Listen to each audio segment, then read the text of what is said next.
the, I guess, mindset when you're facing a team that you know is just coming off a 10-goal performance the previous night?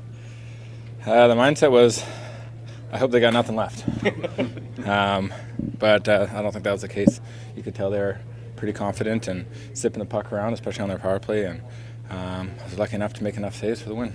The way your team came out, get those 2 goals early, did you feel like a pretty focused and determined bunch? Yeah, absolutely. But we knew that they had a lot of firepower. So when you get up that early, it's a long game. So I thought we did a great job of weathering the storm in the second, and because they did have a pretty good push, and then close it up in the third.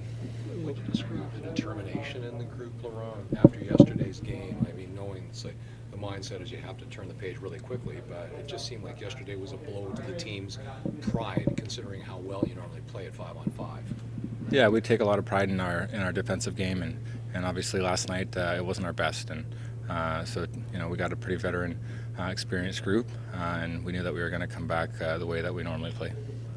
Lauren, last year in a different city down the stretch, you took the load and carried it for quite a long time, got into that pace. And what's the difference between doing that last year and that's had you so successful this year at being a little bit more intermittent but still being able to get the results that you're looking for? I've been in the league long enough to know what I need to do to prepare each game, whether I can get into a rhythm and play every night, or if I have some time in between. So I have probably the most experience out of anyone in this league in having a lot of time in between games. So it's something that I've learned how to do, and lately and so far this season I've been feeling good, feeling like I picked up where I left off last year after the first few games. And since the surgery a couple of years ago, I'm slowly feeling better and better and better, and it's fun to see the progress in my game on a day-to-day basis, in a game or in practice. It's just feeling good in general. Thank you.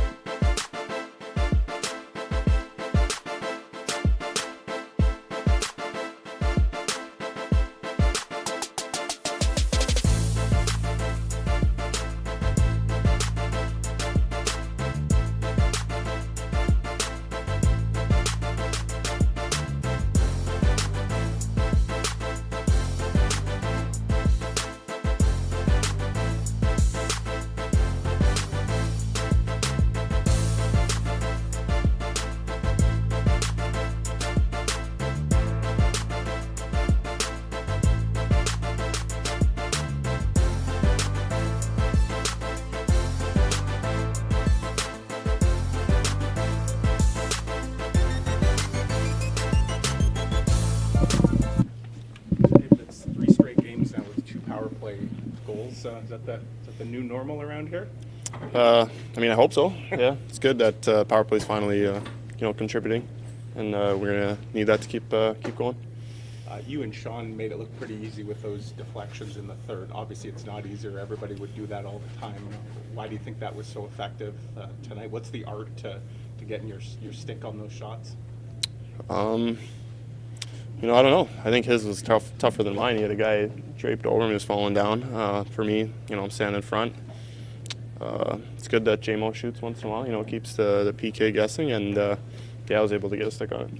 And that just Rick often talks about the importance of going to the net, being a net from presence, and I guess those kind of goals just speak to that. Yeah, there's obviously some truth to that. I think power play is a little different. I'm kind of there, that position down low, trying to be a screen, be a deflection option, and just try and make quick plays. Last night the talk was about it being kind of a poorly defended game. You guys answered back. You hold on to the win tonight. How important was that to do, and what was the message going into it? Yeah, I think we had some breakdowns. LB made a lot of good saves, 5-on-5. Like I said, we always got the 2 power play goals. I think there's still some things that, we weren't great 5-on-5, especially our line. We struggled a bit 5-on-5 tonight. But yeah, I think we were cleaner as a group. I thought our third line was really, really good tonight, especially against their top guys. And credit to Laus, Appy, and Nino. So more of a step forward than a perfect fix to everything. Just compared to yesterday, overall the 5-on-5 game was more of a step forward as opposed to just a perfect lead. Yeah, I mean, there's going to be breakdowns every game. You're not going to be perfect. Obviously, we won, so it's a little bit of a better mood, kind of. So. And just on the power play, one on that, it looks like you have at least 3 tricks in your toolbox beside the net, right? You got to spin out to Connor. Sometimes you go across the net. Sometimes you go to Monahan. Like, how important is a little bit of variety and just making sure you get the respect and the space out there? It's very important. And like I was just saying earlier, it's Josh shoots that. If he doesn't shoot that, I obviously don't score. It's important that we, everyone shoots. If Casey gets it on the wall, that one-time option. If I get it, into the bumper to Monty, or if Casey goes back door, I have that option back door. I can take it to the net sometimes. It's important to do a bit of everything. Keeps the, like you said, the PK guessing and gets them moving a little bit more. Sorry, to the point of what you're just saying right there, like Murat said, you look dangerous, like you're talking about Josh getting that shot, but Scheif was taking his shot. Monahan's doing his thing. Casey got a shot. There was quite a lot of different areas that you guys looked dangerous from on the power play today. How, I know mixing it up helps it, but why do you think you guys look like you're kind of opening up every scoring area on the ice on that power play? I don't have an exact answer, but I think, like you said, like I mentioned, is just shooting. Things open up off the shots, 5-on-5 and 5-on-4. Everybody's got great structure in this league, no matter what team you're playing. It's about finding ways to kind of break down that structure, and I think coming off shots, it gets guys caught in between routes and, in the wrong spot for the split second that you need to make that seam or make that play. And there's also just good players making great plays, like Casey's pass to me backdoor. That's a great read by him. And we also started to see maybe Sean's the benefit of what Sean can bring to this team. He scored 3 games in a row here, and the power play is kind of really heating up with him on that top unit with you guys. Yeah, really good on the power play, really good in the bumper spot. Smart player. He's going to keep getting better as he gets more comfortable. But yeah, we're all seeing how good he can be. Sorry, just one last one. Back to Josh's shot that you redirected. Is there any nonverbal communication? Did you know he was putting it net side there, or did you just react to where he put it? No, I think it's a great read by him. Obviously, the shot's going wide if you look at the replay. But I mean, if he puts it in that area, I can tip those, and I tell him a lot, and he knows. If there's a lane. It's all dependent on the PK. It's not like it's A or B. It's a lot of variables reading off of what the other team's doing. So. Thank you.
3 straight games now with 2 power play goals. Is that the new normal around here? You would like to think so. We've got a lot of ground to make up, but they're doing it. But we've said all along that from the start of camp through, like, we just didn't have a chance to put Gabe and KC and Mark together because of all the injuries. So, and obviously Sean's been a perfect fit for the bumper. So, it's nice to see. You can see the confidence growing with them. The puck's moving, they're making great plays, and the puck's going in the net. So we've waited a long time, but again, it's give the guys credit because they stayed with it, and they just need a little time to build some chemistry. I don't want to put words into your mouth, but would it be fair to say that you really liked how your team came out and started? Probably didn't like so much the second period where Minnesota seemed to really pour it on? No, we had a really good first. So, but again, that's all self-inflicted in Minnesota. You saw plays at the blue line that we don't normally make, and we're making changes, and they're getting breakaways. So the second period was just really, it was sloppy. It was just bad puck management. But again, give the guys credit because they responded in the third and started to play. But our overall 5-on-5 game it was so good in Vancouver, right, for 60 minutes. We'll get it back. And then, as you say, in the third period, those 2 goals, and they're in 56 or 58 seconds, they're fairly similar, right, in terms of guys in front, net front, get the tips, points from the shots from the point. Obviously, that you like to see that. You want more from your blue line to kind of add to the offense. Another example of that, I guess. Yeah, it is. And again, there's timing involved. Sometimes the D are shooting, there's nobody there, and sometimes the forwards are there, they're not getting the puck through. So tonight the timing was much better, and it's good to see it go in because we need offense from our defense. They got to get pucks down there, and when they do, they got to have bodies there, and you got to have some puck luck, and we got it. Rick, on the power play, it seemed like every time Gabriel Velarde got the puck at the side of the net there, he was making a different read. What did you see out of him in that spot specifically? He's very good down there, and he's very patient with the puck, and he does see what the options are. So we'll give him a lot of credit because some guys just panic with the puck and they may move it too quick, but he's taking advantage of what they're giving him. If he can walk across and give that little flip, he's taking it. If not, he's making a play to the Mark or back to Sean, and he's always looking for KC that back door. So he's very, very good down by the net, which we saw in training camp. We just haven't had a chance to put them all together. In the postgame, he said he didn't like his lines play at 5-on-5 tonight. What did you see out of the top line? I didn't like. Yeah, they had a tough couple of shifts. So give them credit. They bounced back. You said in the past you have nothing to do with this, so I'm going to give you no credit for it. But what? You've said in the past that you have nothing to do with this, so I'm going to give you no credit for it. Sean Monahan, you talked about what a great fit he's been. What have you thought of Kevin Cheveldayoff in your time here and his ability to go kind of find the guys like Nino and Nemesnikov and Sean? What have you thought of his ability to find the right fit? That's what he's done. He's done a very good job of finding those guys, and good players, but just as important, good people. And they want to be in Winnipeg, and that's what we love about that. But so we give Kevin and his staff a lot of credit for that. They've done a really good job. Sean Monahan's a perfect fit for us. You saw right away last year when Nino and Vladdy came in how easily they fit into the crew. It's a good locker room. It's a good dressing room, and they make everyone feel welcome. You got to bring the right guys in with the right temperament and the right abilities, and Chevy's done that. So give him a lot of credit. A lot of times power plays are about moving the puck around and opening up certain things. I thought tonight each spot looked dangerous at points. Like Mark got a good shot off, KC got a good shot off, Josh leads to that goal. What is your power play doing that it's looking dangerous not just in 1 or 2 spots but in all 5? Well, a lot of it has to do with Sean. He watches the reads he makes. He knows when to be high, which opens up a shot. He knows when to go low, which opens up KC. So he's making the right reads. But there's a big difference now when they're just moving the puck and they're taking what the penalty killers are giving them. Because we do have lots of options, and we're still, KC's a big threat over there. So they got to cheat on him a little bit, which opens up some of the other options. And you like to use your third line to kind of capture momentum, turn momentum. Their first shift of the game, they did it. First shift of the third period, they come out, they score that second goal. What was your thoughts today on where they're at? Maybe dipped a little bit mid-season, but where do you think they are right now in their ability to drive momentum for your team? Well, their job is to play against the top line, and they did a great job on that tonight. They're the other team at that top line on Minnesota. They got some great talent over there, and they had chances when Adams' line wasn't on the ice. So, but they're doing that. We always like to come back with them right after we score. They score. Like, this is a very reliable line. They're a heavy line. They're hard to play against, and they have played very well against Minnesota. That line, so you go back to the last couple of games, they've scored some big goals against Minnesota, so they rise to the challenge. Rick, Laurent Brossoit hasn't played in a long time. What did you see out of him? 36 saves. He was tonight. outstanding. I mean, some of those saves he made in the second one, we got a little loose. He was the difference. He kept us in the game and let us get our game back, which we did in the third. So, again, give the guys credit. But when you're not playing well and we're getting a little loose, then he made the big saves. We talk a lot about timely goals, timely saves. He made enough tonight. Just one on your personnel tonight. Were Nate and Morgan healthy scratches, or are they dealing with? Yes, they're healthy scratches, but and those are tough calls because we got with looking ahead. You look at the schedule of 16 games coming up. Logan Stanley has played well enough to get back in there. We're not going to let him sit for weeks like we did before. He played well enough in the 3 games that he played to get back in there. Trying to get Coop back into the game. So they weren't healthy scratch because of bad play at all. That had absolutely nothing to do with it. It was more what the team has to come first. And when you look at our schedule that's coming up, we want to keep everybody involved. And just on that, was Rasmus okay? Because it looked like you went down to kind of 11 forwards. Yeah, like I had it. That's on me. That's not on him. I had a tough time getting him in there. So that's not on him. That's on me. Thanks. Thank you.